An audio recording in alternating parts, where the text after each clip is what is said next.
And hello, everybody, and welcome back to the episode number 2 of the Torque and Thrust Talk Show. Is it out of this world, or are we just out of our mind? We are so happy to welcome back. Welcome, Snowy. Let's see, we got Russ. What's up, Riley? How's it going? Welcome, everybody. I don't know why the chat is in the middle of my face. And of course, my phone is up, but it is a great morning. Episode 2 of Torque and Thrust Talk Show. Joined today by my co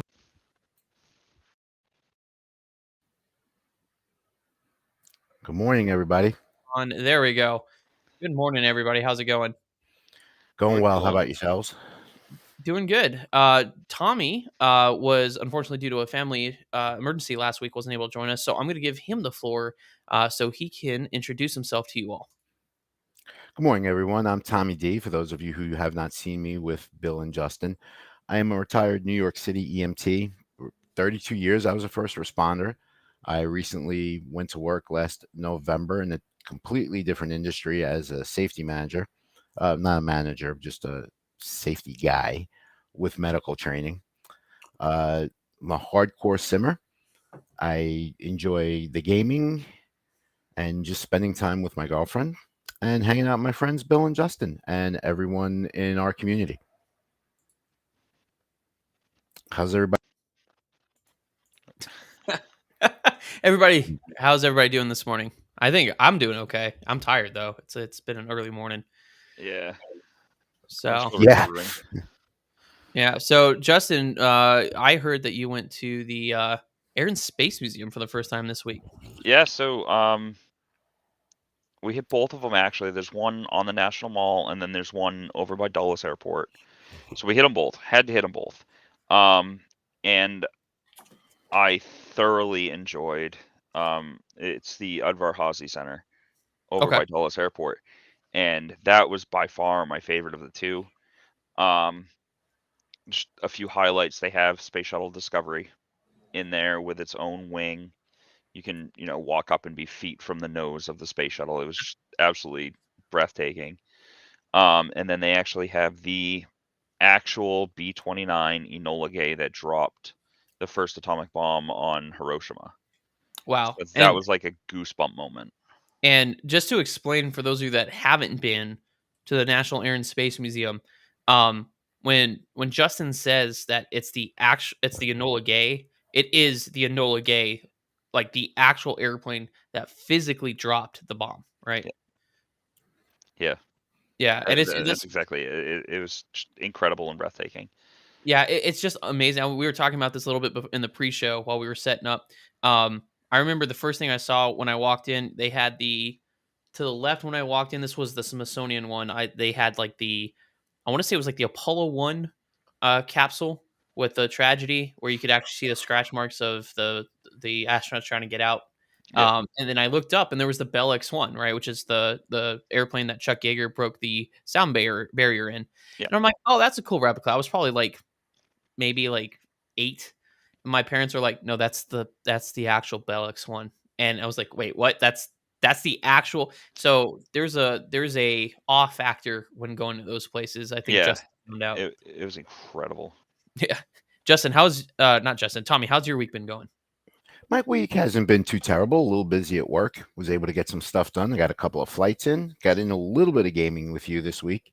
Yep. But not too terrible otherwise. Tried to get in some gaming with Justin and possibly a lunch, but he kind of sort of just drove right by on the interstate. He said, "See ya, I'm out." That's good. Yeah, my week, I've had 9 days off. And in those 9 days, I've come back. I had my first stream since updating the studio, premiered the studio, had our first podcast, had a family event I had to go to. So yeah, it's been kind of a productive week, I would say. So Yeah.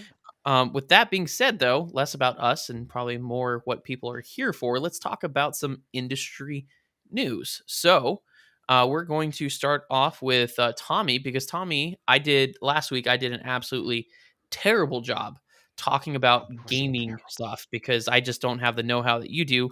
So why don't you show them how it's done, Tommy, and give us a rundown on gaming news this week?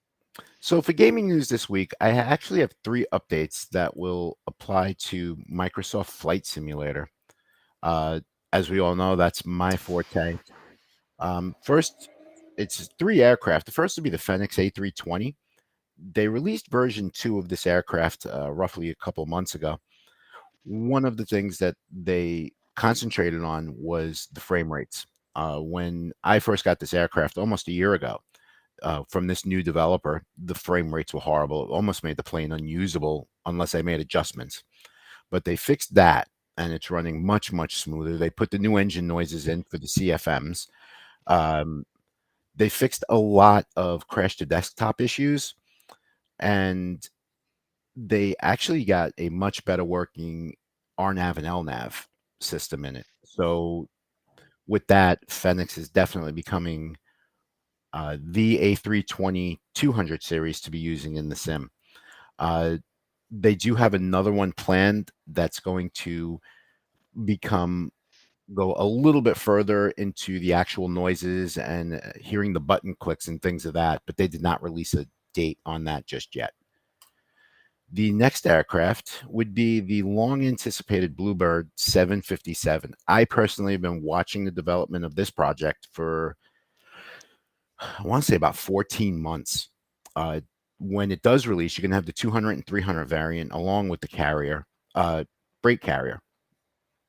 The flight deck itself is modeled after the 200 variant, and they took basically about 1,400 pictures just inside the flight deck itself.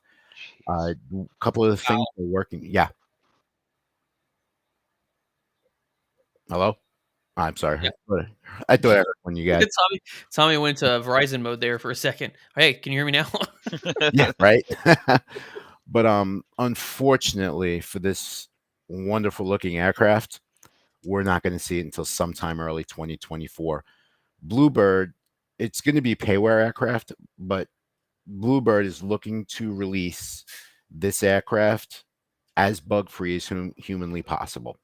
It's going to have an EFB. It's going to have basically all the modern avionics that possibly the real 757 has. I don't know what Boeing agrees with some of these developers. I did reach out to them with some specific questions and have not heard back. But this is long anticipated, and this is probably going to be one of the newer, best payware aircraft out there. And we're looking at about $70 for all of it. And now that's actually not too bad though, right? Considering because right now, I could be wrong, but the current like high end study level aircraft that's out there on the market is the PMDG, right? Yes. Would you agree? Yes, So, it absolutely is. And that's what, about $70, right? So it's pretty on par in terms of cost for a study level aircraft. Yes. Okay. Now, will these aircraft be made available at some point down the line for us console peasants? Yes, the 7.5 is absolutely going to be released. You won't have it available for the initial release. They're thinking a couple months down the line, it will be released for Xbox. And it's going to come with the library package and everything that the PC player is going to get, console player is going to get. You're going to see no difference. Okay, awesome. Except for the obvious delay. Yeah, between the two. And that's pretty normal though, right? Usually they launch it for PC and then they release it to Microsoft. Is that a pretty standard timeline? Yes, because they actually have two different development divisions as far as bug fixes for it. They just have a bunch of developers that will be for the PC and now for the Xbox, because one of the other things that I looked into, the Microsoft Flight Simulator for Xbox is actually taking off like you wouldn't believe. It's actually a lot more popular than what they thought. Well, I mean, it makes sense, right? Because I would say having a full PC setup, as Tommy and I know, you gotta drop a pretty coin to get a decent PC setup that can run. Because I used to run back in the day Flight Simulator X on my dad's old HP. Now, granted, Hewlett Packard should just stick to making printers, but their computer, it wasn't built to be a gaming gaming desktop, and it struggled so hard with Flight Simulator X at the minimal graphics level and stuff. So it makes sense that I feel like it does, that Xbox is becoming more popular because it's a cheaper one-stop solution versus having a PC, because you got to buy the PC, you got to buy the monitor, all the peripherals, and all the cool setup that Tommy has over there, to get the experience versus I think Xbox sells the control yoke, don't they? They have their own control yoke in Thrust Quadrant. Actually, Turtle Beach. It's Turtle Turtle Beach Beach that does. jumped Okay. all over the Xbox market as far as that. And you could actually even get an add-on to it that the yoke itself is replicated by Boeing. Really? Oh, wow. Yes. So you can actually have a Boeing flight yoke for it. That's And pretty cool. yeah, like, and you can see on the top of the screen here, the tops of my throttles, because I keep them in the up position because of the cat when I'm not actually playing the sim. But you know, this is all add-on stuff for me, and I thought it was just a show off. I no, thought that no. was good 'cause Actually, this is he was just flexing like on rest us. my arm. Yeah, I mean, it becomes an no armrest, purpose, right? but it'll all be available with Turtle Beach for the Xbox, to where you could actually almost mimic a PC gamer's setup. And You know, I think it's just that's slow. it's just slow out in the development, and I think that's really important because I've always talked about this about accessibility in the aviation industry. So making it more accessible, more budget friendly, I think is pretty cool. Yeah, Absolutely. budget friendly is much better. Much better, yeah. And Tommy, I just wrote down a note. So I was curious how important because you were talking about the update. I think it was on the first airplane you were talking about, the Phoenix A320 about the like the audio update. So you actually have the CFM sounds, and they took a ton of pictures for the 7.5, right, to do the interior. And in Yes. your opinion, because you have way more flight hours than I do in the sim, how important is that sort of stuff in the in-game experience? Is it something that's noticeable to, let's say, the average simmer? It will be. It will Someone be. who, yeah, like, you know, in general aviation, when you do real flight training, you know, the weekend warriors who only grab the Cessnas and the Pipers on the weekend, Yeah. for someone who sims maybe 1-2 times a week, it will actually enhance that, you know, depending on how much realism they want to follow, it Mhm, will enhance it a whole lot. You know, so when you in the Phoenix, when you turn on your ground power, mhm, it you know, you actually hear it. You'll hear the fans start running. You'll hear the computers beeping to start running through their self checks mhm, on your primary flight displays and all that. So it they when they brought it back to the drawing board and started all these new updates, including the new engine noises, they mhm, really stepped their game up big time. I am very impressed by the way Phoenix handled it. You know, and mhm. plus the biggest thing, and it's not just we could be playing ATS, we could be playing Call of Duty, it doesn't matter. Frame rates to people gaming is everything. Yeah, it And really is. Yeah, Yeah, you know, 100%. the can't confirm. Phoenix out of the box for me was 14 frames per second. Ooh, You know, the lag was so wow. bad, I'd get on a Yeah, taxiway, it'd lag, and I'd be like 500 feet down the taxiway. I'm like, oh wow, so I'm in the grass and I totally missed the runway. Now that's kind of a normal thing for me, but I didn't cause it myself, you know? No, not during taxi, just during landing. yeah, V1, Right. Let's rotate. be Oh, honest. we're off the runway. Yep. You Well, know, so impressive. yeah, and that is, I mean, that's super exciting because, like in real life, that click, I do it on the 7.3 all the time. When you throw the GPU on, everything starts whirring up, everything starts spinning up. That's very satisfying. So it's good to see that they're going to add that realism, and that's where because a lot of people are like, why am I paying $70 for a study level aircraft? That is why, because of the amount of detail that they put into it. So Yeah, just like they say in real life, it's the little things that matter. And the little things like that, something as simple as hearing a switch click. Like, yes, and you know, you just sit there and be like, yeah, all right, here we now we're go. talking. Now we're talking. That sounded like it's supposed to. Yeah. Exactly. ASMR, click, click, click. Yeah. Yeah. All right. Well, thank you, Tommy. That's actually a solid update. See, 10 times better than what I did last week. I was talking about a gaming union last week and what do we Silent Hill Ascension. So 10 times better than than what I Well, did. thank you. I It appreciate it. wasn't 10 times better, but Oh, I would okay. Two. I would rate it 10 times better. 100% 10 times better. But and ironically, let's see how well Justin does with and we'll rate him at the end of it with his commercial transportation update or professional driver updates.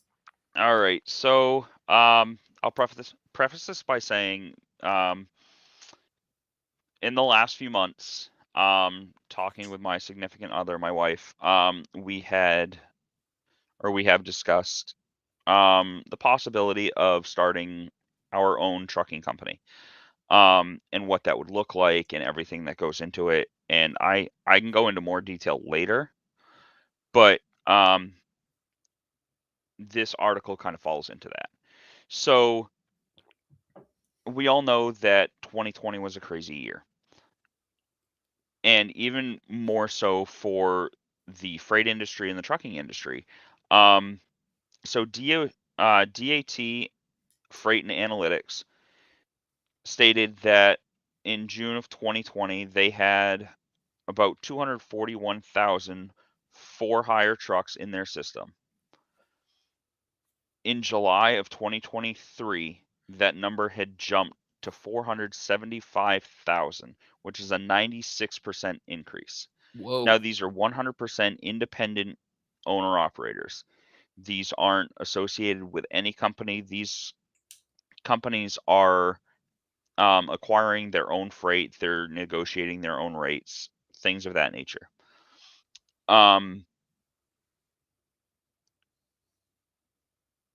So what led to this boom in 2020 was we saw fuel prices drop to the ground.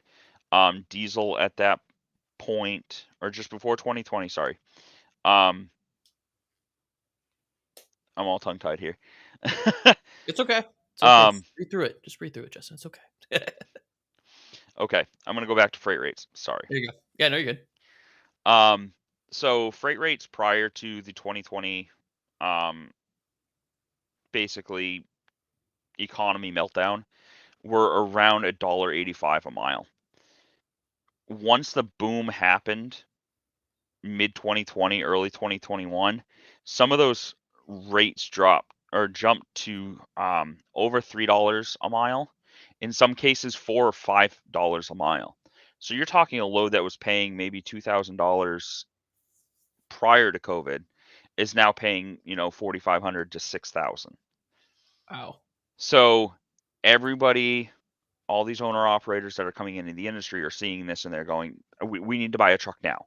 There's a big boom happening. We need to jump on this. There's money to be had. And there was. Part of the reason for that is a lot of these companies were sending half full trailers. They were just trying to get product into market. They didn't care how much product. It was just product. Now, fast forward to 2022, fuel rates start to climb. Okay. With that, freight rates are starting to drop again. Now the economy's a little bit more recovered. We're able to more sustain full truckloads. So now there's less work to go around. Okay. As of August 2023, DAT Freight and Analytics noted that there were 498,000 independent owner operators in their system. That's 500,000 trucks. Whoa, that is a lot. That is a ton. As of the 9th of October, the Yeah. national fuel average for diesel is $4.50 a gallon. Whoa. That's a lot. Wait, with sorry, every boom comes a bust, and now we are in that bust hard. One company noticed how well they were doing in 2020, early 2021. They went out and bought a new truck to add to their fleet. They have since had to return the truck, and they are still in debt on that truck, $15,000 in just tolls. That's just toll roads. Whoa. Wow. Wow. Okay. And DAT Freight and Analytics reports now that we are estimated about 3/4 through the freight bust. Okay. So I do have a question because so you said with an increase in fuel costs, there was a decrease in the freight rate. Did I understand that right? Yeah. Okay, So now, how does that work? I figured it would flip. No. So, with these independent owner operators, you can't charge. They make up about 15% of the entire trucking market. Which, I mean, that's a sizable piece. But with the freight that they're acquiring, they can't tack on a fuel surcharge like Oh, okay. the larger carriers can. Okay. Me going with one truck to a company or a shipper or a broker saying, "Hey, I will take this load for you." Yeah. I'm bidding on that load. So if somebody comes in and underbids me, I'll lose it. Oh, so they can't. So So I can't, to stay competitive, you can't necessarily put on a fuel surcharge. Hey, gotcha. you're going to give me 40 cents a mile to do this run Mm-hmm. on top of what you're asking to ship it. Gotcha. So they're to stay competitive. They're not charging the fuel surcharge, so that's why it shows a drop in rates Right. for freight. Right. Wow. Okay. And the freight is dropping in pay anyway because there's Mhm. just it's strange because with trucking, like the more companies that are out there working, the cheaper stuff Mhm. gets. Interesting. That's actually not how I learned something new today because that's not how I Yeah. thought it. How I Yeah. thought. So for trucking, it works the opposite way, because everyone will just constantly underbid each other until finally someone's like, I can't go any lower than that. That's going to have to be the Yeah, that's it. Like I yeah. can't. Okay. Now, when you are bidding, right? i- Is what would you say the bottom is for when you're bidding for the freight rate? Is it like just bare minimum operating costs with zero profit? Is that what you're I going mean, for? Or are you aiming for like 5% profit, or like how low would you go? Not like the limbo, how low would you go? But like for me, what's the basement? I mean, you have to cover costs. And unfortunately, there are a lot of costs associated with trucking. You're talking not just the truck and the fuel, but you're talking all your permits, your Mm-hmm. registrations, your um, your permits, and then maintenance is a huge thing. Mm-hmm. So a set of tires, a set of just drive tires, so your back 8 tires, Mm-hmm. you're talking almost $4,000 for 8 Oh, tires. Whoa. And then wow. steer tires, depending what you get, steer tires can be, $700-800 a piece. Ooh, okay. And so steer tires, those are the front tires, Those are the front right, axle. on the tractor? Front Yeah. axle. Yep. God, okay. I didn't Yeah. know they were that expensive. Yeah. Yikes. It's so um and then you have to figure if you break down on the side of the road, Mm-hmm. um most tow companies, just for them to turn the key and come to you, Mm-hmm. it's going to be a $1,500 bill. Oh, Oof. God. Okay. And This is that a ooh, huge undertaking. which I mean, actually, kind of you segued me into my next question, right? Because this is now as a owner operator, you would be responsible for all that, Yes. right? You're responsible for maintaining within the DOT guidelines and regulations. You're responsible for bidding. So for those of people out there that are maybe thinking, "Hey, I want to own my own truck. I want to build my own schedule." What are the benefits or the pros versus the cons of being an owner operator versus just operating for a truck company? So um, I would first say if you can, Mhm. find a company that will allow you to run under their registration and their permits. That eliminates that part of the equation. Okay. Yes, you'll have to pay for them, but it's about $2,000 to get all your permits yourself. Oh my god. Oof. Oh my So, I mean, goodness. you're talking startup costs. Today, right now, I'm going to start my company. Okay, Mhm. well, you've got to form some sort of business identity. So whether that's a sole proprietorship or an LLC or just to get the business established. And then you got to go find a truck, which is, anywhere from $20,000 for something that's older that, Mhm. might need a little tender loving care to over $150,000 for something that's brand new. Oh my god. Some of these trucks brand new are going over 200,000 now. Oh my god. And then That's you're talking about your insurance, so there's another, five yeah. to $10,000 a year Yep. just for bobtail insurance. But if you add in your own and like to just get your company off the ground, you're talking easily $100,000. Yeah. Just Oh man. and to have a little bit of a maintenance cushion and everything. So It's a Do it's a your pretty research big, is all I can yeah. say. And let me ask you, because for the people that are listening, they're like, "Oh man, that's a really bad. Maybe I won't start up my own owner operator." What are the benefits? What's the payoff? What's the reason for people to become owner operators? What's the benefit of it? Yep. So it comes down to the independence. Okay. Um, you get to determine, where you're going. If you work for a company that says, "Hey, we run New York City," and there's no two ands, ifs, or buts about it, as an owner operator, you can pick and choose where you go and what you do. That's a Okay. lot of it. It gives you a lot more independence. Oh, okay. So, and let me ask you, is it lucrative?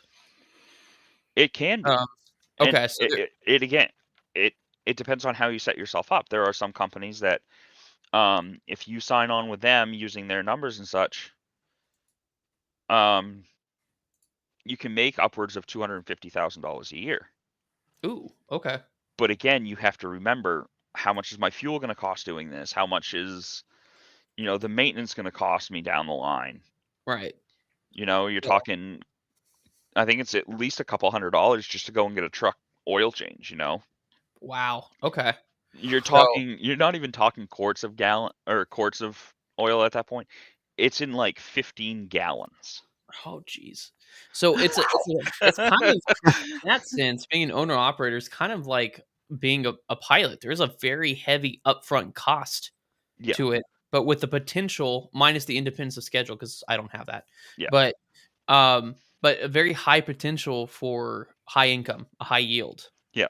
So I man, High risk, that's high tough. reward. High risk, high reward. So that, and I can officially say and honestly say I learned something new. I had no idea that's how the freight and rate worked. Because you said fuel increased, so the freight rates came down. I'm sitting there going, I I don't think that's how it works, but that's interesting because they have to Yep, underbid everybody. yep. Well, thank you, Justin. All right. Um, dang it, you guys started off strong again. I need to stop putting my last. And next episode, when I put myself as last on this segment, just remind me to go first because it's really, really hard to follow up that sort of stuff. But I will try my best because now we're not transition, but we're going to talk a little bit about aviation news. So the article I'm using from Simple Flying, because Simple Flying is a good source of information. And this is actually a big thing, especially because it affects the general public as well when they're traveling. Is the article title is 77% of the U.S. air traffic control is understaffed. What's the solution? You've probably saw it this summer. There's delays for air traffic control staffing, so on and so forth. Um, the big summary points are over 3/4 of the U.S. air traffic control towers understaffed, posing a critical safety issue in aviation industry. Air traffic control center staff shortages, increased delays, cancellations, and even near miss incidents. And several changes could address the shortage, such as alternate early career paths and adjusted compensation for degree holding applicants.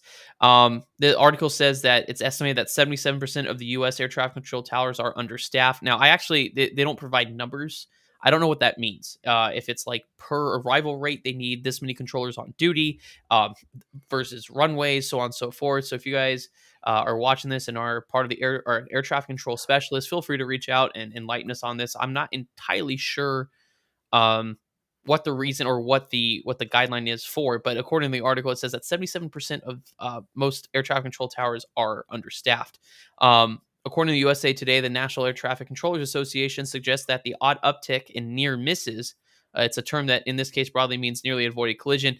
It's not nearly avoided collision. That's actually not 100% accurate. Near misses it could be a resolution advisory, which I've had one where Southwest was screaming out of an airport at 2,000 feet a minute. And even though we were level and they were leveling off beneath us, we got an RA because they were climbing too quickly. That in the FA, I don't know if it's the FAIs, but in report wise is considered near misses. So near miss is not as scary as it sounds, but they're saying that this uptick could be attributed to understaffed air traffic control towers and facilities.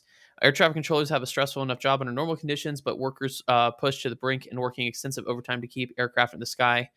So the FAA asked carriers to reduce flights into some of the busiest airspace in the country. That's actually a good point. That's kind of what I want to talk about too when we're talking about this. There's a lot of determining factors. It's not necessarily it's a shortage. There is. I think they are understaffed, but also we got to look at the airlines, because post-pandemic, the airlines came back with a vengeance, right? They called it traveling revenge or revenge travel. It's that whole time that we were in lockdown during the pandemic, people just want to get out and travel. So they're getting that all the travel they missed out in during the pandemic out now. And that's why we're seeing a ridiculous demand in air travel. So a perfect example, and one of my least favorite airports to fly into, is Newark International Airport. And that's because it is a relatively small airport compared to our other bases. Or like one time I put it's a 10-pound operation in a 5-pound sack. We overloaded the heck out of, because it's a moneymaker. It really is. It's a moneymaker for the company that I work for, but they overloaded the operation. So is that really a shortage, or is it just that the air carriers put too many flights in per hour into that area or to that airport? Um, let's see. Let's see. Brian J. Alexander from who's a former aviation litigation attorney. I'm sorry, military pilot, now litigation attorney, explained that changes must be made to prevent an accident caused by overburdened controllers, dangerously continue to support record-breaking airline profits, travel demand. That is true. I mean, it's the whole point of staffing is to ensure that safety is there. There's a safety net. We don't want people tired. We don't want people making mistakes because they're overworked. Right now, the two main pathways to working into the air traffic control tower involve a military career or a 4-year college degree. I'll go into that. This article was recent, but that's actually not correct. I'll go over the hiring requirements for air traffic control here in just a second. Let's see. And the military isn't going to be everyone's first choice. A standardized pay under $45,000. That is true. For several years during training may also keep hopefuls from moving to Oklahoma after graduating from the university with significant student loans. So, I'll go over that in a second. There is a lower pay, but you got to understand, at least back when I was a regional airline pilot, $45,000 to start off with would have been awesome. And also one thing I do want to, because it does talk about the most understaffed TRACON in the country is New York, which is New York Approach. Right. So Tommy knows about this. It says it's 54% staffed, right? So it's 50% capacity of what it should be. I don't know the reason behind it. I don't know if it's even a public record why it's at that staffing level. But I also heard, and this was from another pilot that knew a controller there. It's kind of like what's it called? Like a fraternity to get into. Like they try you out, and if they don't like you, they kick you out. It doesn't have anything to do with necessarily their ability to control effectively. It almost sounds like that TRACON is kind of like a boys club.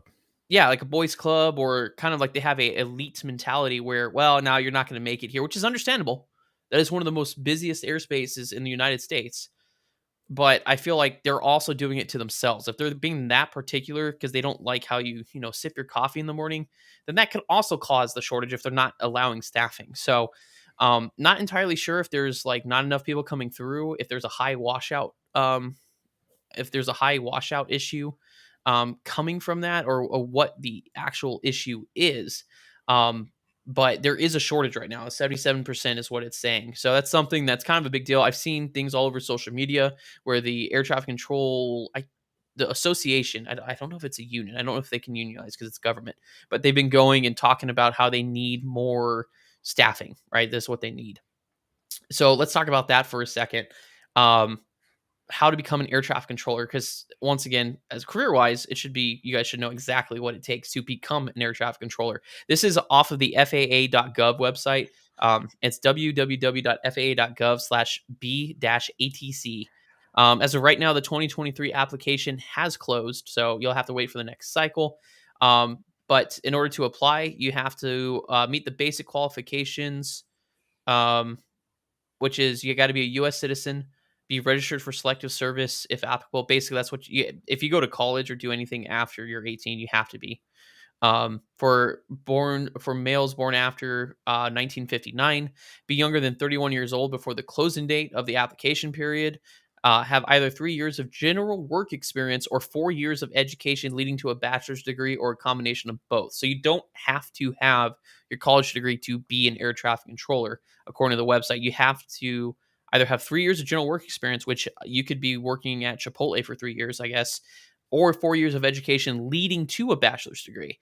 It doesn't necessarily have to have it, but I guess at least 4 years of education moving towards that, or a combination of both. Speak English clearly enough to be understood over communications equipment. Be willing to relocate to an FA facility based on agency staffing needs. So that's where being an air traffic controller varies between being an airline pilot. Airline pilot, you can live anywhere you want as long as you have a way to get to your crew domicile to be able to start and end a trip. This one, since it's a government job and it's based off agency staffing needs, they're going to tell you where to go and you have to move there. So that's kind of a downside of that. So for the application, you have to meet those basic requirements. You have to pass the Air Traffic Skills Assessment, or ATSA, and achieve a score within a certain percentile, which is a 3.5-hour exam to complete the test at a specific facility. Then you have to pass medical and security clearance, including drug testing, the Minnesota Multi-Phasic Personality Inventory, Class 2 medical and physical, fingerprinting, and federal background check. Then if you get past that, then you go to training, which is in Oklahoma City. I don't know how, it's several weeks in Oklahoma City. And then after the academy, individuals are placed in locations across the country, and they must gain 1 to 3 years on the job experience before becoming a certified professional controller. And that's where the pay limitation comes in. So controllers work full-time and some work additional hours. Many of our facilities operate continuously, like the big major airports, where employees work days, evening, night shifts, along with weekends and holidays, just like being a pilot. That's in the job description. You're expected to be able to work weekends and holidays. That's just part of the job. For the pay, so while attending the academy, trainees receive anywhere from $34,000 to $35,000 pay for the year, and Oklahoma City per diem living expenses. So 34, 35, that's on par with public service. That's, what social workers make where I live, what law enforcement officers make. After FA Academy training, the assignment to a facility, developmental ATCs receive an minimum annual wage of $43,000 plus locality pay for the facility assigned to them. So while you're gaining that 1 to 3 years of experience, it's a minimum of $43,000. I don't know what the maximum is. It sounds like locality pay. There's probably a cost of living adjustment associated with it, but that's on average that's more than what a regional airline pilot would make out the gate back before the new contracts. And then the salaries for entry level air traffic controllers increase as they complete each training phase, and the annual salary for more advanced controllers varies with the location of facility and complexity of the airspace and other factors. Let's see. And then let's talk about the benefits, because obviously that's what are the bennies. As a federal employee, air traffic controllers receive benefits packages that rivals, if not surpasses, those offered in the private sector. I mean, yeah, government pension, government healthcare, with a variety of insurance, retirement leave, and flexible spending options for employees and their families. So it's, I'm not saying it's not hard, but there is a lot of hoops that you have to jump through in order to become a air traffic controller. And so I think that in itself would be a challenge, and maybe a reason why they're so short staffed right now. What do you think, Tommy? I would have to agree with that. I mean, I don't make hundreds of thousands of dollars a year, but I do make enough money to where I'm comfortable. Me personally, I live very modestly. Mm-hmm.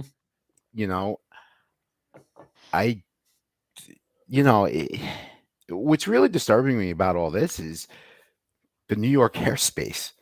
Yep. I grew up there, as everyone knows. I literally grew up outside Kennedy Airport, and when you talk about New York airspace, everyone's like, "Oh, LaGuardia and Kennedy," and you, Bill, you know better than the rest of us how busy that airspace is. It is very, very busy. But a lot of people don't remember the third airport that's there, MacArthur Islip Airport on Long Island. Yep. And they throw a nice little bunch of planes into the mix, and I do know that a lot of general aviation and dual prop, because I have an uncle who has aircraft out there. Oh wow, okay. Yeah, 53%. And the first words that hit me is Boys Club, and me being from Queens and being in a union in the city. Some of the other bigger unions, like the electrical industry and stuff like that, the only way getting into those is if your uncle, your father, someone that you had blood related to was in that union. That's how you got in. Yep. It almost seems the same thing there, but like 53%, I'm like, all right, maybe I will fly out of Lehigh. Maybe Lehigh. You know? Yeah, and it's amazing. Like Tommy was saying, is there's so much air traffic going in and out, not just major airports. You got three of the country's most busy airports in that airspace. And when I say you can literally throw a rock and probably hit all three of them at once, you can. They're so close together. Because I've operated out of JFK, Newark, and LaGuardia at my previous company and my current company, and it is busy. And to find out that only 50% staffed, that's a little concerning. But the thing is, yeah, but that's why we're experiencing delays, right? If you're ever, sitting there and they're like, well, there's a ground stop Newark, right? With there's weather just on the western sector, and you look up, our backseat pilots pull up the weather radar app and go, oh, well, we could have totally come in on the north side. But here's the problem: you have to have somebody working that sector, and it's not just laterally. You have to have someone. Like if it just like over a certain area, you most likely will have to have at least two controllers working upper airspace and lower airspace if Center's not online. You know what I mean? Yeah. The complexity of staffing and assignment and letter of authorization goes beyond me because it just depends on each facility. But that's the reason why we're seeing so many air traffic control related delays. Even though it's beautiful days and we're getting ground delays going into Newark, into New York, it could be because of that 54% staffing. And like I said, I don't know if it's a pay thing, because I mean 45,000 out the door for training with the potential of making a lot more than that because controllers make some good money. I mean, I don't know if that's it. Like, because the article was mentioning too about raising pay, paying for student loans. If I remember correctly, I'm pretty sure the academy is free. Like, you get paid while you're in it. So do you guys think like raising the pay is going to fix staffing? Is pay the only thing that's going to bring people in? My question to counter that would be is what is the retention too? Like what are they doing long term to keep these people? Because like we're seeing it in my industry where they're trying to get as many people in as they can. These big companies, they're offering $5, $6, $10,000 sign-on bonuses, but then on the back half, like what are you doing to keep these drivers? Because we're working. New drivers to the industry are going to be working 65, 70 hours a week, but they're going to be doing it all on the road. So what can we do between the ATC industry, the trucking industry, all these industries? What do the people actually want to keep them there? Yeah, and then and I feel like being a federal government entity, right? Because the FAA, they're part of the agency, right? They're a government agency. What can they do? Because I feel like it's a government job, so there's only so much they can offer because it's government regulated. So they do have some airports that are privatized, like the airport I did training at in Melbourne, Florida. It's a private air traffic control tower. So being private, you could offer more incentives, better pay packages, benefits, and stuff like that. But that still doesn't. They still have to go through some sort of certification, whether it's military or through the FAA Oklahoma thing, right, or Oklahoma Academy. So I honestly don't think that pay is just going to solve everything, right? It's just like in the airlines, if you say, "Hey, we're going to pay you more money, but poor quality of life," there's probably some people that'd be like, "I'll do it for the money," but most of the time, they're not gonna. That's not gonna solve any staffing issues, right? Right. And then I would look at it this too. Well, I'm going to take this job for the money. You're not making that money when you first walk in the door. No, you're not. You You're got to really get tenured to make your money. And along the conversation with Justin with the retention, like me being possibly a little bit closer to the both of you guys, retirement age, that's a big thing for me now. Maybe not so much when I was in my early 20s, when I was a new EMT, saving the world one at a time. But as I had gotten older, and what really made me think of it was when my daughter was born. Like, how am I going to take care of my children when I'm no longer walking in the earth? And that's when I really started thinking about my pension and, who's going to get what at the time that I decide to depart, Yeah. And, I know there have been companies in all of our industries that have done this, including the federal agencies, because I have a friend who works within the federal government. One of the things that he wants to see personally, and he's my age, maybe a little bit younger, is a higher yield from the employer into the pension. Now, also trending is the traditional pension is going away. It is. Yeah. Everything's Yeah. becoming 401 or Yep. 403 based. Yep. So even at that, even a higher yield, go from 4 to maybe 5.5%. We won't even get started about the medical benefits because Yeah. we'll have a 5-hour podcast of this because I'm Yeah. just disgusted by that. And I agree. Yeah. moving Well, up. that'll be another discussion topic for a later episode. Yeah, we should probably be offline for that one. I may choose violence. But yeah, so it's just interesting that that shortage is causing, and like I said, it's an important thing to discuss because you as a traveling passenger may sit there going, why are we experiencing air traffic control delays when there's like no weather? And that's what it is. It's staffing. They just can't staff, whether it is caused by the actual facility not taking in people because of they just don't like how they sip their coffee. And it also might be the airlines just overpowering the system with filling the because there's limitations and stuff, but overall the company can just be like, I want to put X amount of flights into this airport. There's certain airports with limitations, but it's a little bit harder for air traffic control to keep up with the system with the airlines because the airlines have, I think, I'm not entirely sure, but I'm pretty sure that they don't have as many regulatory um when they're doing when they're scheduling stuff. So I think it's both a combination of the airlines and the demand in travel is insane right now. We just saw the downturn for this season, but this last summer was wild. I mean, full flights, just a full schedule. But then we're now flying into airports that were staffed maybe for the pandemic or pre-pandemic levels and don't have as much hiring going on and are playing catch up with the demand that is the airline industry. So maybe it's a self-correcting problem that people are going through the system, and maybe the airlines need to start pulling back their schedule a little bit, which sucks for us pilots because we want to fly. That's how we make money.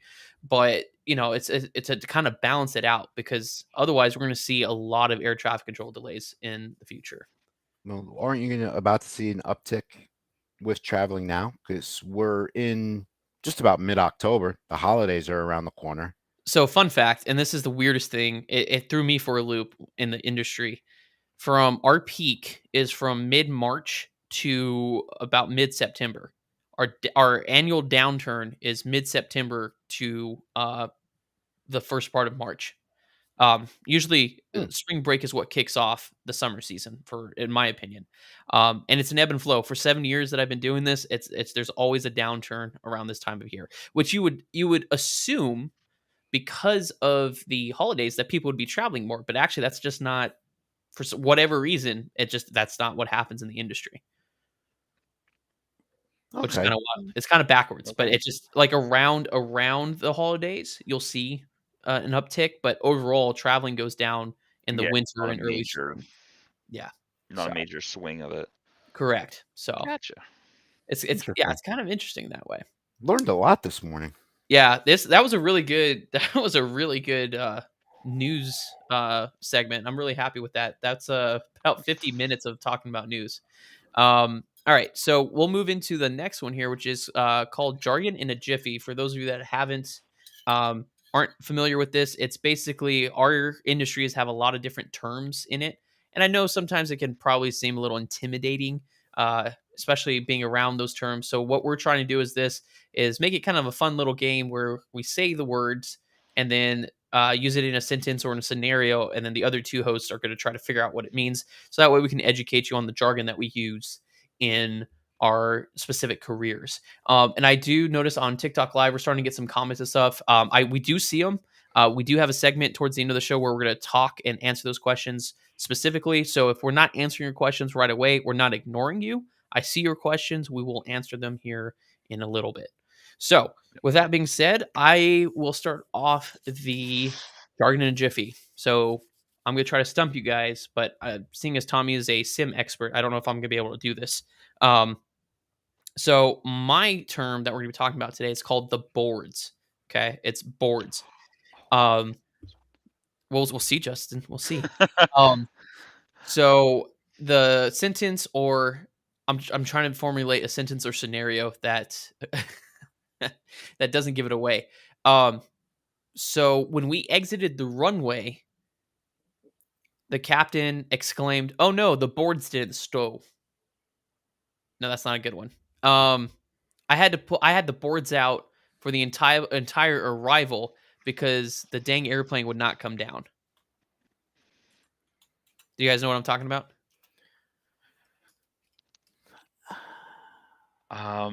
Guesses?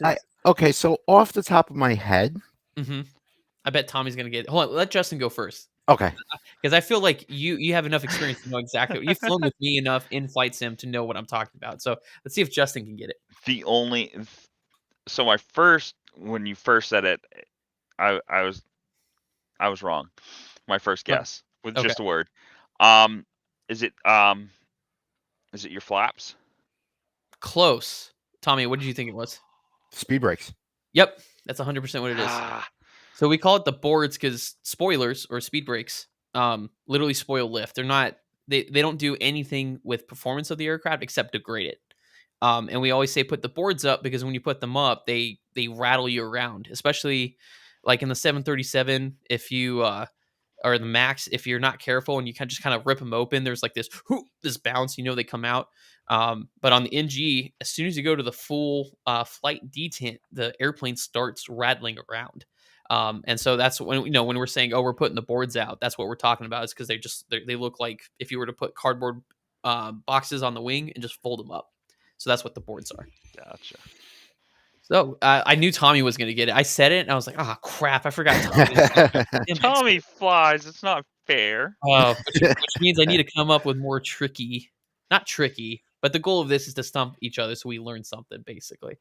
All right, Tommy, what's yours? So my jargon in a jiffy is SWIP. Now, this is something that Justin might jump on because where I currently work and what Justin currently does is in a way related, even though I'm with a different employer. But in the sentence, be like, we need to start building SWIP on the dock. SWIP on the dock. We need to start building SWIP on the dock. Is that like a staging of products to be able to throw on trucks? Is it like a pallet, or am I close? Actually, you're dead on. Yes. Am I really? Oh, Yep. Is that what you're going to say? That is dead on. Yeah, that's exactly what I was going to say. Okay. The only reason I got that is because the sentence that Tommy used, and I've heard of Justin talking about when he was doing the yard jockeying, and I've heard Tommy talk about it, not swipping. He didn't say swip, but talking about the staging on the docks. Yeah. So every once in a while, I'll listen to you guys. Our warehouse does that too. So for those that don't know, I run for a grocery store up here, and what we'll do is our loaders and pickers and stuff will actually build the pallets, and they'll set them all ready to go in front of the door that they're going to be loaded onto.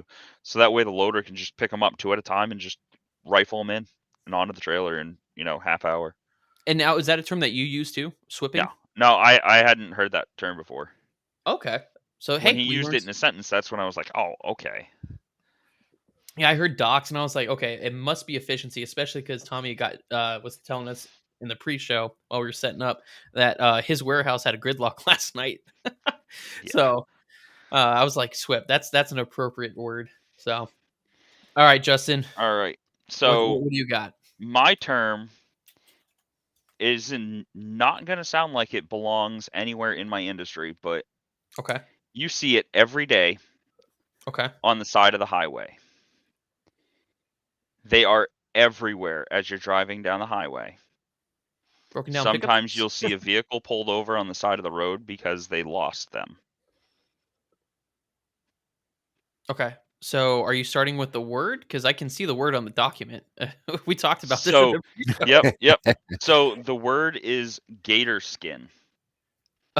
We did it backwards again. So a little background. A little backwards, but you still don't know what it is. So. Well, yeah, that's true. I told Justin, I told everybody to make sure we do the words first, and then we guess the definitions, because we can literally see in the document that I have on my screen, we can literally see the word. But just I'll let Tommy go because I think I know what it is. Do you know what he's talking about, Tommy? I have an idea. but Gatorson, and I've seen an increase, especially driving back and forth to Georgia last week. So, Oh yeah, I bet. roughly 1,700 miles. Is it the tires and the rubber that comes from Yep. tires? Yep, that's exactly it. That's Okay. exactly it. And it specifically it comes from what we call recaps or retreads. Okay. So commercial truck tires, we don't just throw the entire thing away. They're actually able to take the main body, the casing. Mm-hmm. They can strip the tread off of it, apply an adhesive, and then retread it, Oh. and it Okay. extends the life. The problem is as heat gets into those tires and you get heat cycles, the glue kind of loosens up, and the tread will just spout off. And usually it takes a bunch of other crap with it, light boxes and airlines and but we call those gator skins because it looks like the back of an alligator sitting there Alligator. on the side of the road. Okay. But so if they're, because I see a lot of them. Yep. Even just driving 15 minutes to my local airport to go to work, I see a lot of them on the highway.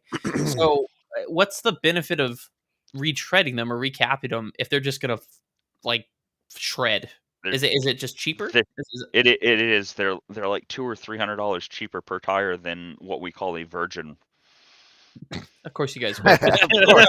I mean, that's what it is. It's a virgin tire. Okay, A brand new tire from the manufacturer.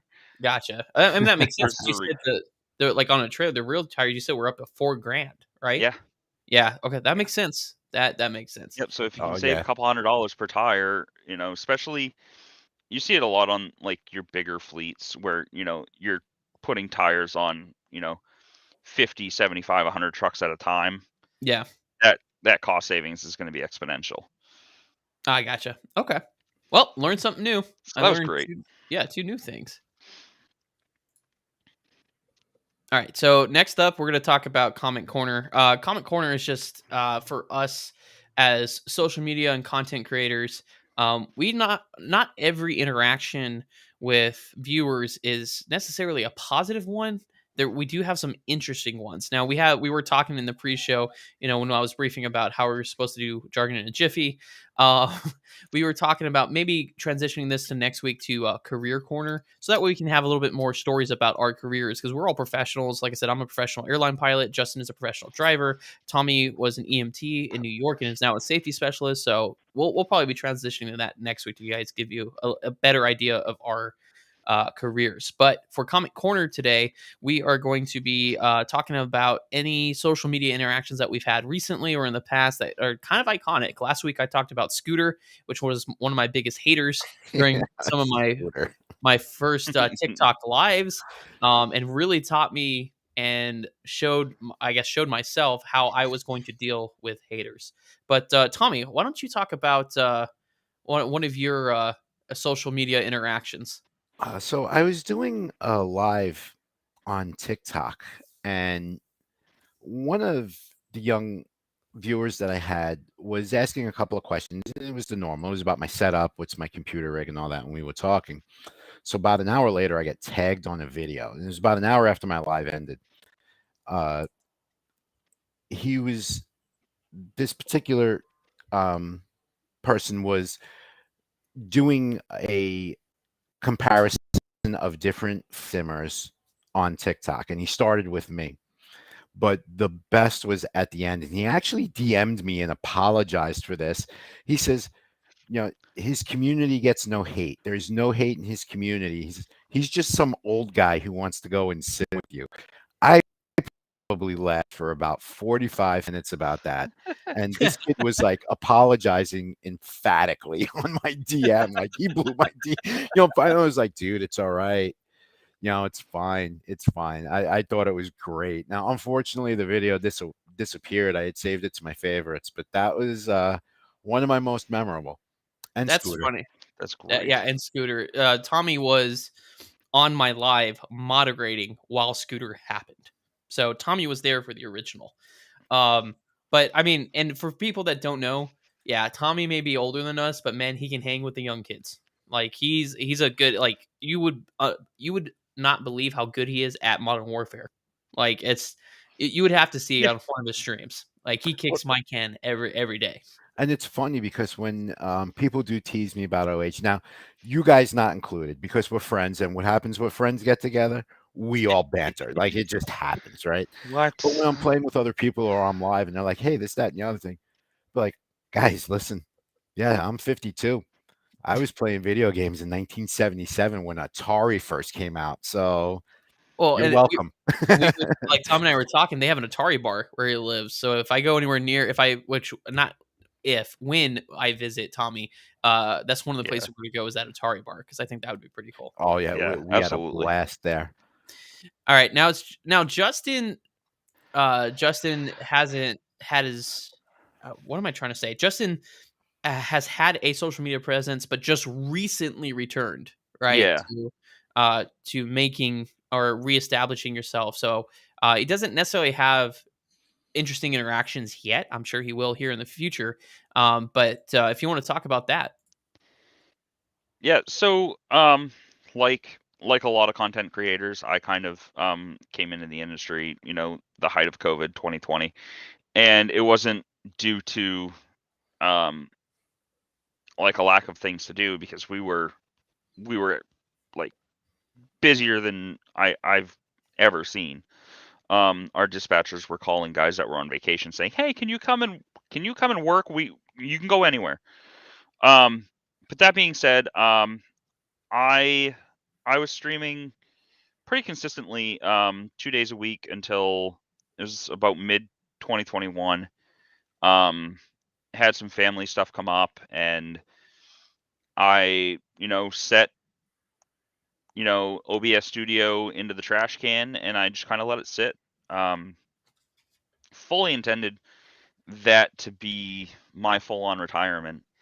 And then I meet these guys, and Bill's like, "Hey, you're a real trucker. You should play ATS with us." And I'm like, "I do that every damn day. I'm not."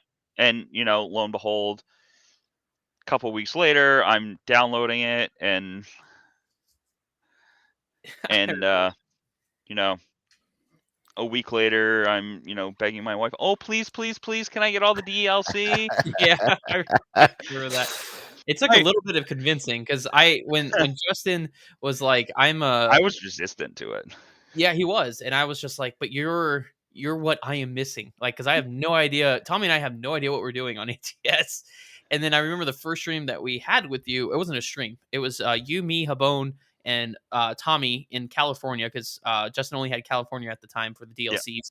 And we were sitting there on the side of the road and listening to a dissertation on weigh scales and weigh law and how you can move axles and cargo in order to make sure each axle weighs underneath 83,000 pounds. And that in that moment, I'm like, I need you to get the rest of this because you're going to need to be a content creator because you know a lot about this. Yeah, and I do. When I do stream, I think my problem with my streaming before was it felt too much like a job. And I felt like every time I play this game I have to be streaming.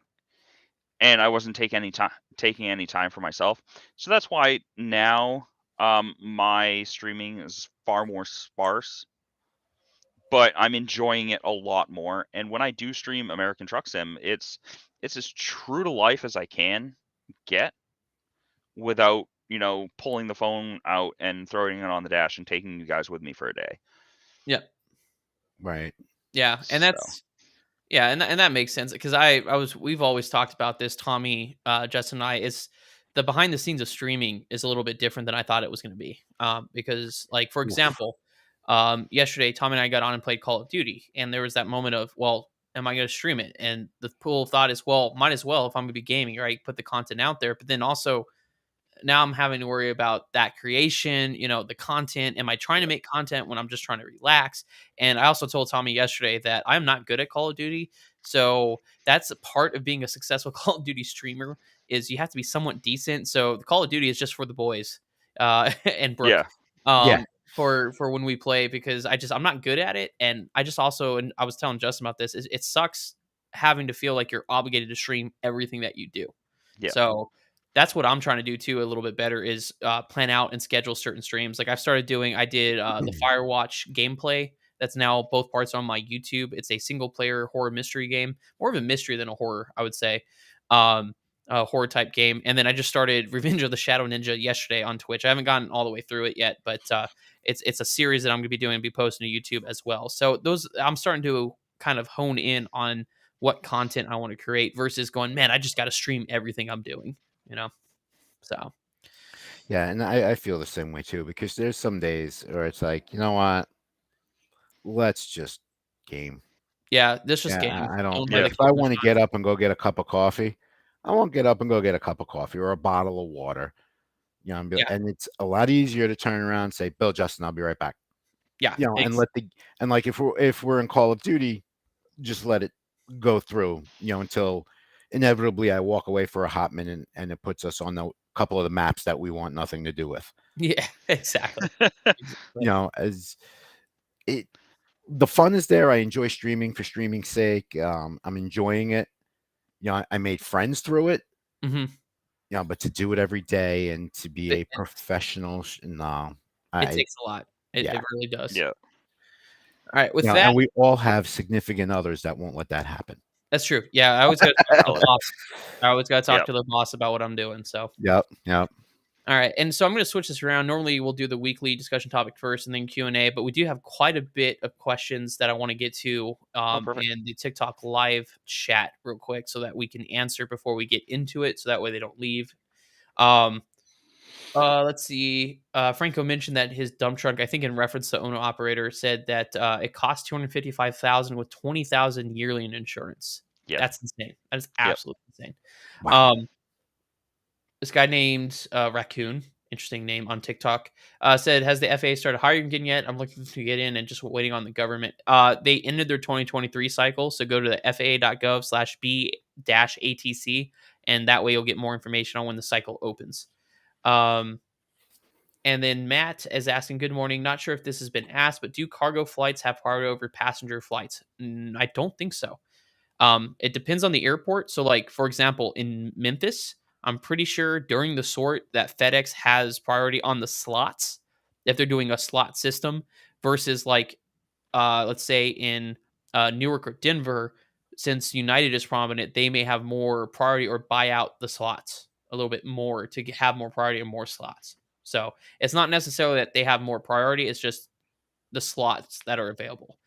Because in Memphis, I've been caught there during the sort and during their massive departures of all their airplanes. And I can tell you, we definitely waited off to the side as they launched all their FedEx airplanes. So I think it just depends on the airport. All right, I think that's all I got on here. Let me check the chat in here. Mason's one of our Discord members from the very beginning. And he just commented, "What is such an early live?" And I commented, "It's a talk show. Adults wake up this early." Well, some of us do.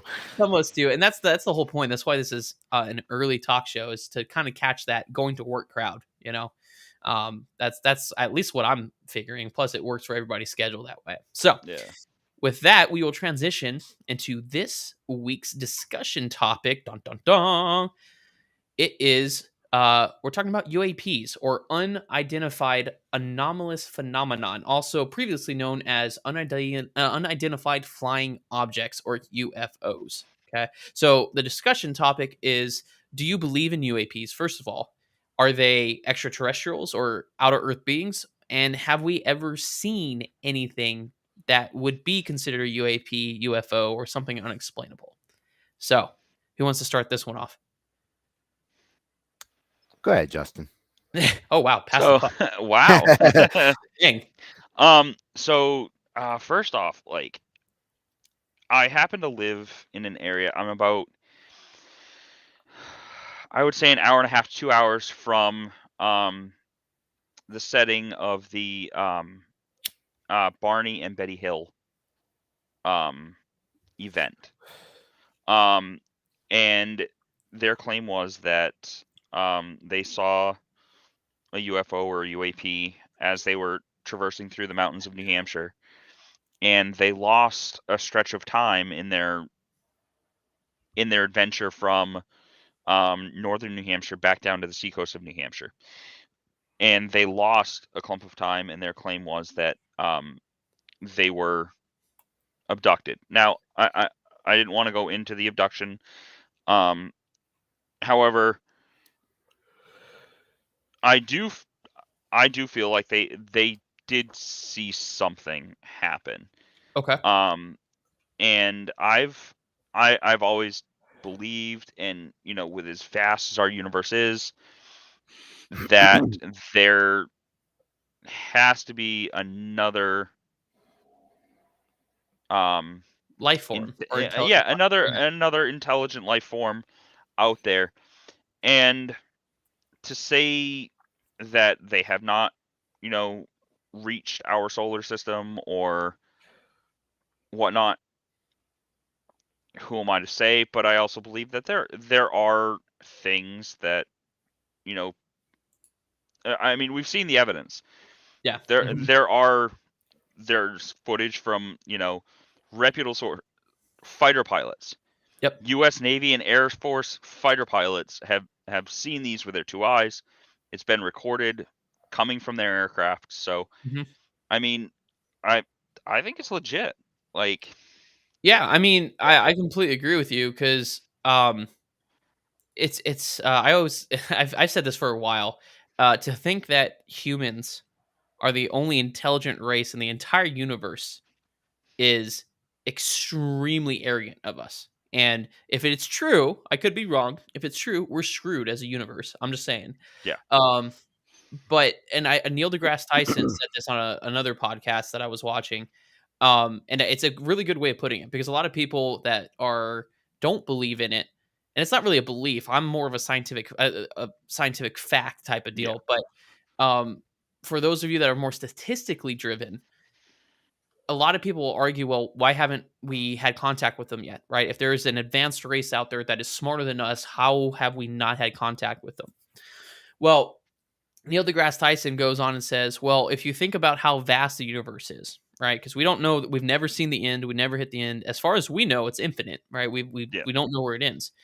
The likelihood, if there's one other intelligent race out there, the statistical probability of us interacting or coming across one another is so minute that we may never run into one another, whether it's like satellites sending signals, light signals, like physical interaction. We don't know. Yeah. Right. We really don't know. And that we won't, the likelihood of us actually running into another intelligent life form is very small because of the vastness of space, which I thought was a really good way of putting it, statistically speaking. Yeah. So just because we haven't run into them, doesn't mean that they don't exist. And it's very important, I think, for people to realize, to keep their mind open, right? To not keep this tunnel vision of where we're the only, intelligent race out there, because there's other stuff out there that we don't know. We can't claim to know everything because we don't know everything. Tommy, now it's your turn to weigh in here, buddy. Well, I do believe something is out there, and I agree with you. It is kind of arrogant of the human race to believe that we're the only ones out here.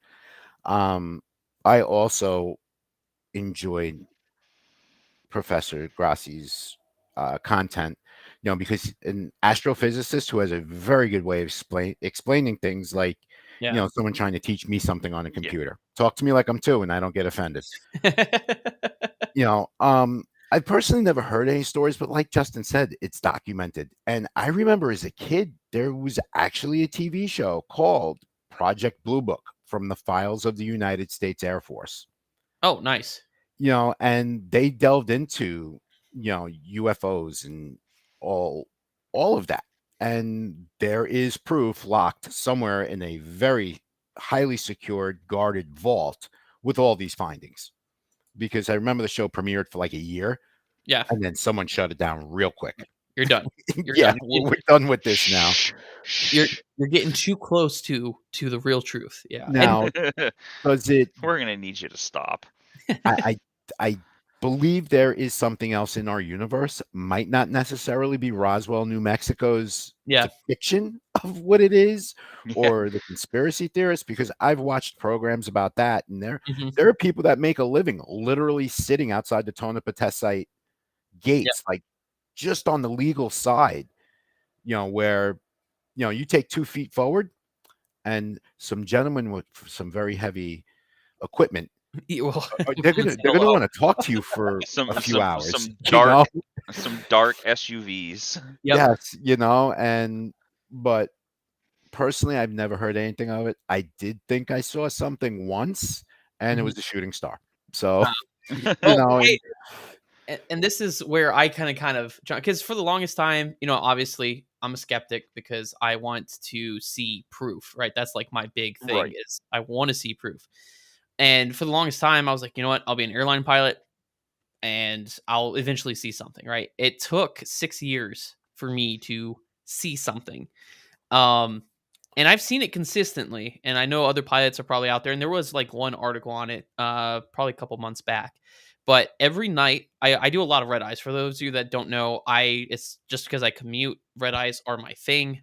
So usually at the end of a trip, I will be flying from like midnight to 5 a.m. from the West Coast to Chicago, and that's how I finish up my trips. I want to say it was probably about 9 months ago on my red eyes from the West Coast at around probably about 3 or 4 a.m. Central Time over northeast of Aberdeen, North Dakota. And I can tell you this is how many times I've seen it because I've been keeping like kind of an idea of when it happens, how long it happens, but it's very consistent. 3 a.m. to 4 a.m. for about an hour. It starts off with one light that gets really bright and really dim, and it's like 30 degrees above the horizon, so it's way the heck up there. And I've seen Starlink, I've seen satellites, I've seen shooting stars, I've seen those anomalies. But it'll get brighter and dimmer, brighter and dimmer, and then there's two other that'll start.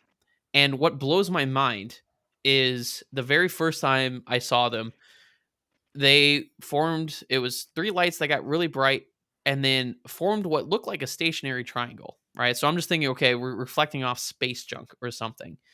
And then they started moving like in opposite directions, in weird directions to keep forming a triangle, but in different like velocities and transitions across the sky. And I was like, what the heck am I looking at? Right. And then I told the captain because we were in the process of taking a lab break on the red eye, and I sat down, or he sat down, and I told him, "Hey, just do me a favor, keep an eye out the window over there, about your, let's see, it would have been his like 10 o'clock." And I came back, and he was like, "I don't know what that is," and I was like, "I don't know what that is either." And what really threw me for a loop was watching those objects, because if it's a satellite, it would fly across the sky in one continuous motion. Right. If it's turning, you would see reflections off of it, right? That makes sense. But eventually you'll see it, and I've seen it before, even Starlink, just a line and then eventually disappear over the horizon. I was watching these lights move rapidly from one side of the sky to the other. Probably, I mean, it was within the captain's window, so but very far away. So I couldn't tell you the distance, but move from one side of the sky to the other, stop in place, right? And it's not like it faded out in between. It was the same light, stop in place, and then reverse direction and velocity in the opposite direction or in a different direction, and then do it again and again and again. And it would do it for about 45 minutes. And then around 5 a.m. in the morning, about 4:30 in the morning, it would just stop. So obviously, I was like, well, maybe there's something else going on, right? Like Star Wars, right? Because there's a possibility that it is man-made. It's something that we're not meant to know about, right? Yeah. But then not the problem, but the interesting thing is then I've seen them every single red eye for 9 months straight, starting at 3 to 4 a.m. In the same part of the sky. I know exactly where to look. 3 a.m. to 4 a.m. In the morning for about 45 minutes, and then they stop. It's the exact same place in the sky. It's usually three. I've seen more recently. I've seen four lights instead of three. We've asked air traffic control to verify if there's anything on radar out that direction or anything that they know of, and obviously they don't know. And I'm definitely not the only one. On guard and on fingers, which is the air-to-air frequency, you can hear pilots talking about it. So it's not just us that are seeing it, but there's no explanation for them. Is it ET? I don't know. I really don't. I'm not chalking it up to an extraterrestrial encounter, but it's definitely a UAP because we don't know what it is. We're not aware of it. Yeah. So, and I pulled up a report because there was a lot of hype around the congressional the congressional committees, which I'm starting to figure out that those congressional committees are funnier than Saturday Night Live sometimes. I'm not gonna go into that. Yeah. Obviously, that's my But little. yeah. I'm not gonna really go into it because I don't want people going, "How dare you!" But the point is that got more hype because they were claiming that there was this guy that claimed that there was definitely extraterrestrials hidden at Area 51. Blah. It was a bunch of like fairy tale stuff. But then the big role, the people that I would believe, NASA comes in, right, and says, "Okay, we're going to." Back in June of 2022 says we're going to open our own investigation into sort of this stuff. And then in September of 2023, they actually came out with their UAP report. And guess what? They have no findings about extraterrestrial encounters. They are aware that UAPs exist, that unidentified, and they're no longer aerial phenomenon. It's anomalous phenomenon is a thing, but they're going to be studying it in a sense from a very scientific, objective point of view. Is it atmospheric disturbances? Is there something happening in the atmosphere that we're not aware of? Is it a object in space burning up? Is it a unknown space object entering orbit? Or because we have those all the time, like shooting stars. Those are parts of meteorites that are just are entering our atmosphere and burning up. Yeah. So is there something that we're not aware? Because for the longest time, I can't remember which asteroid it was. There was something coming towards us that they were just like, oh God, we didn't know it was coming for the past 50 years, but there it is. You know what I mean? So is it something like that? Like we're just not aware. But basically, NASA has come out and said it's not, ET flying around. We can't find any evidence supporting that. Although we do recognize that, like those videos you're talking about with the fighter jets and stuff like that, that those are unidentified anomalous phenomenons that we need to investigate more. So it's just putting on the public table that the government is recognizing that there are things that we can explain, and that NASA, a scientific group, is going to start investigating and putting resources towards that, basically. Yeah. So I think that's good, right? Because obviously it's not an ET thing. I remember reading something online that people were like, "Oh, they're coming in 2027, so they're letting us know now, so we don't freak out in 2027." It's like I remember 2012. That's when I graduated high school. Everybody was freaking out about 2012. So it's good to see that my argument with 2012 is maybe the Mayans, their hands just got tired and they're like, all right, there's no way anyone lasts this long, so we can stop there. Or it was a circle, wasn't it? So eventually they would have run out of room. They're like, oh man, it was supposed to be 2030 or 2033, but I ran out of room, so we're gonna See, call it. I always thought it was like pi the number. They got out so many places and they're like, nobody's gonna go beyond this. We're just gonna stop. We're gonna stop. Like if we live beyond that, we'll let them figure it out. Yeah. Right. Like that's gonna be this is either that or they thought it would be a hilarious joke. Let's just show the world ending here. Yeah, exactly. And then we're not gonna be the ones panicking. We're gonna be dead by then. So yeah, let the whole free world panic by that time. Oh my God.